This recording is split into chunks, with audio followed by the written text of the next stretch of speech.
निकटरू निकट अतीत विदाय नहीं एही पवित्र विद्या मंदिर कारीगर माने जो माने विद्यालय भित्तिभूमि पकाई से मध्यरु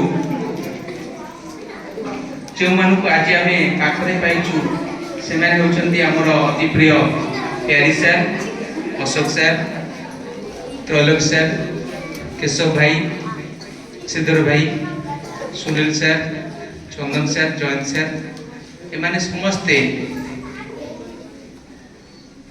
यही विद्यालय शिक्षादान सहित आम विद्यालय पिलामानंकर चरित्र गठन सब उद्यम करथिले। आमे आज से मानक आम विदाय दे दौचे जो माने विद्यालय को निज हाथ में तैयारी करथिले। पिला माने जो विद्याकालीन संवर्धना कौन जानिच? विद्याकालीन संवर्धनार अर्थ होछि आमे भल पाउथिबा गुरु ताको आमे विद्याय जणाउछे। गुरु को विद्याय देइबे कि गुरु को विद्याय देइबे किंतु ए विद्याकालीन संवर्धना तुमे ताली मारुछ, हसुछ, खुशी होछ, गप करूछ, भल लागुची? मन भीतर दुख आसुनी जे आमे हम गुरुंक ठारू आज आमे दूरे जाउछे, ताको विदाय देउछे, दुख लागुनी? ए गुरु को आमे पाइबा जीवन काल भितर पाइबा, ताको दिग्दर्शन पाइबा, ताको शिक्षादान पाइबा, ताले एटा मोर खुशीर दिन ना दुखर दिन? ताले तुम पार्टी करिवो, हसुछ, ताली मारुछ, मोर कहवा कथा गोटे अति प्रिय मनीष को आम जिते विदाय दे गोटे झील जन्म होता है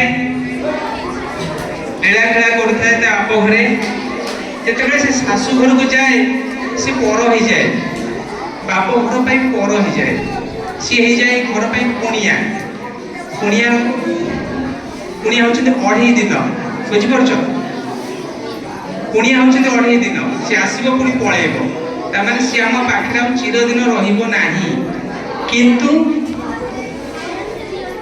आमर गुरु जे विद्यालय को गढ़ी जे आम मान को आज पर्यंत दिग्दर्शन मार्गदर्शन दौरान से गुरु को आम के भूलवा नहीं।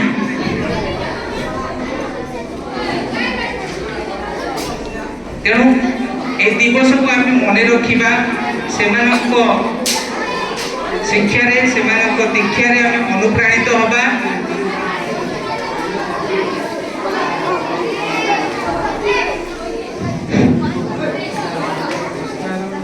आमे बहुत समय बहुत दिन बहुत राति ए विद्यालय रे हमर वरिष्ठ गुरु मानक ग्रहण बीतेचु से सब दिन मन पड़े।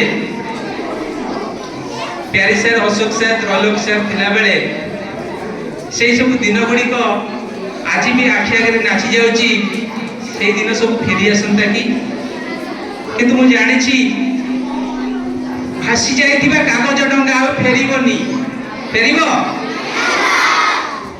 जो कागज डंगा को हाथ रे तैयारी करछे भसे देइछे आ फेरीब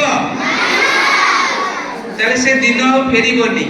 से दिन आम मन भितर स्मृति होइकी रहिछि आ चिरदिन स्मृति होइकी रहिबो किंतु से दिन आ फेरीब नाही।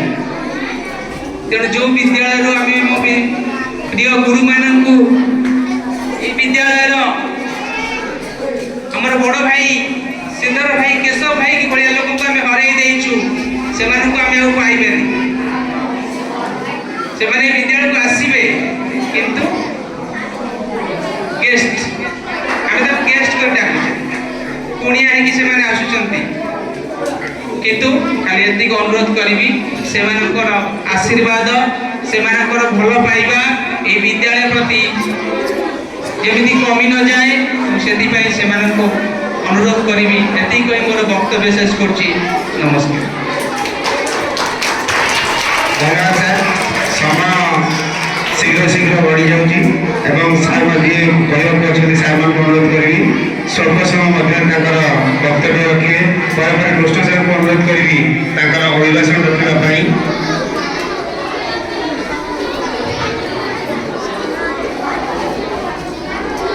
ସମସ୍ତ ମଞ୍ଚାସୀନ ଅତିଥିମାନଙ୍କୁ ସ୍ୱାଗତ।